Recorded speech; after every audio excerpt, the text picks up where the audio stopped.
Pastikan sudah kerekam. Oh, sudah kerekam. Orang lain jawab buat Emang lu udah cukup sebelum mereka. gampang udah pencet Udah. Satu, dua, tiga. Assalamualaikum warahmatullahi wabarakatuh. Kami di sini dari kelompok 6 akan mempresentasikan terkait mata kuliah semua di sini dengan saya Raffi Sadada dengan NIM 102012330005.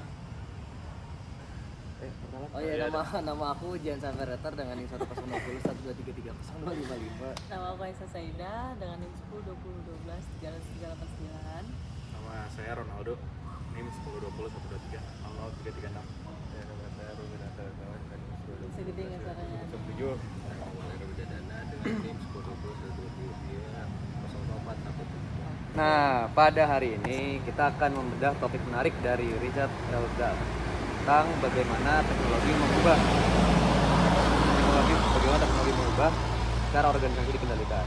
Tapi sebelum masuk ke teknis, ada yang tahu nggak sih sebenarnya seberapa jauh IT sudah berkembang dalam perusahaan? Nah, aku tahu nih soal perkembangan IT yang berevolusi mengikuti level manajemennya. Yang awalnya levelnya itu operasional lewat transaction processing system, yang dimana namanya itu TPS, untuk otomatisasi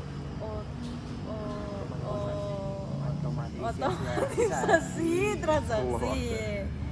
Tapi makin kesini sistemnya itu makin kompleks. Bahkan menggunakan big data dan juga sosial bisnis. Nah, pertanyaannya, kalau teknologi sudah secanggih ini, apakah ada bos yang mengawasi anak-anaknya? Apakah ada yang tahu nggak? Bentar. Buat apa otomatisasi ya?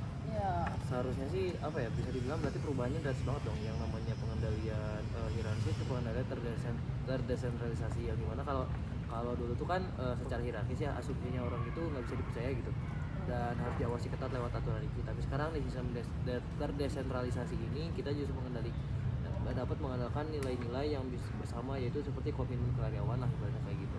Wah, menarik banget ya. Berarti karyawan jadi punya lebih kontrol besar atas pekerjaan sendiri. Tapi gimana sih caranya kita tahu kalau mereka benar-benar bekerja sesuai jalur kalau nggak diawasi dengan ketat?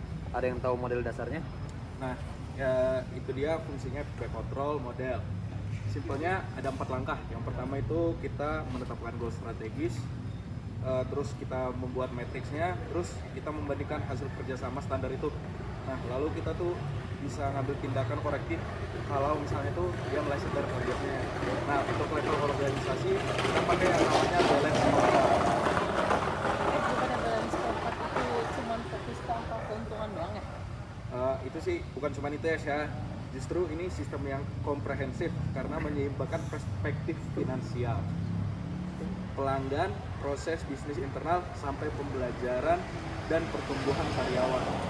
Nah, ngomong-ngomong soal pertumbuhan karyawan, gimana ya cara perusahaan mengelola semua pengetahuan yang ada di kepala ribuan orangnya?